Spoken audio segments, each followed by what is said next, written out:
We have recently been informed that we have been upgraded by global credit ratings to a AA+, which is something we've been striving for a number of years, and we are one of only 2 medical schemes in South Africa to have that rating, and the other one is obviously Discovery. Again, just to give you background, so when we talk about benefit design and everything, you understand where we're coming from. So I'm just going to take you briefly through this. If you look at our vision, it says to be the medical scheme of choice for the banking industry. Now, that's a bit of an oxymoron because people who belong to the banks that are employer groups don't have a choice. But I'll go into that a little bit later on.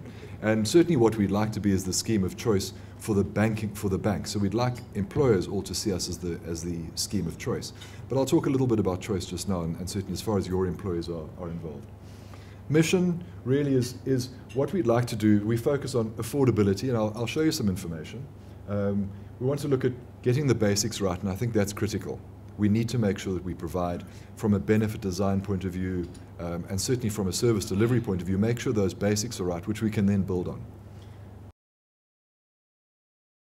Ethical, I think it goes without saying, ethics is absolutely critical.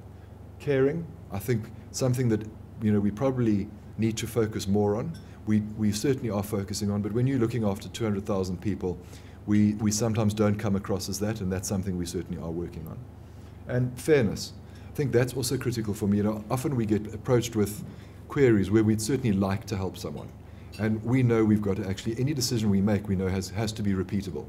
So we actually can't make a decision for someone because they've asked nicely or they've shouted the loudest, whichever happens, because we need to make sure that if that request comes through in a different way by a different person, we need to be able to do it again, and I think that's absolutely critical from our point of view. Not only is management involved at board level, but also it's from an information point of view. You're able to actually get information before it hits the year-end benefit design, before something comes to you. You're able to actually have that information, and you're able to then prepare yourselves for something that comes through. Or if you get a question, you're able to contextualize that. This will also give you a sense of the flow of the funds that go into the scheme, and how they feed into the strong financial position, and eventually the stability that Bankmed is very famous for. The very first one, we're talking about gross contribution income, which at the end of 2010 was 2.7 billion. Now, in 2011, that figure is already at 2.9 billion. Being a finance guy, I had an unexplained obsession about getting that figure to 3 billion as quickly as possible. But I mean, our business is not really about that. We're not here to accumulate gross contribution income, if you like. It is really a function of affordable healthcare benefits. I want to go into the support available for employer groups first. The employer partner breakfast is the one that we're having right now. Gives you a good idea of the rationale for the proposed benefits for 2012. But it's an opportunity for you as an employer group, before these benefits are being finalized at our board level and at council level, for you to raise any concerns or questions or comments that will provide input to the finalization of the benefit design.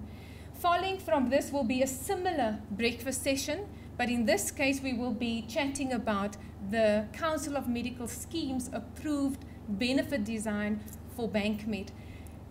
We need you to then please invite your operational staff so that they can get to hear what the benefits is for the following year. This is normally extended to your HR consultants, payroll, corporate health, wellness champions, and even your communications team. We need those managers, the supervisors, the team leaders to be at the next breakfast, which will be held on the 13th of October. They'll get first-hand knowledge of the Bankmed 2012 benefits. And then following from that, we're hoping that these managers and supervisors invite us into their workspace so that we can upskill their teams. And in this way, your entire team as an employer group are prepared for anything in terms of Bankmed if your employer comes to you for assistance. My structure of the presentation is that I want to just give you a bit of a background as to how do we achieve the benefit proposal that we eventually submit to the board, and then what is the proposal looking like that we will be submitting to the board later this month. So that because this is the first time, most of you are not aware of the processes that we follow.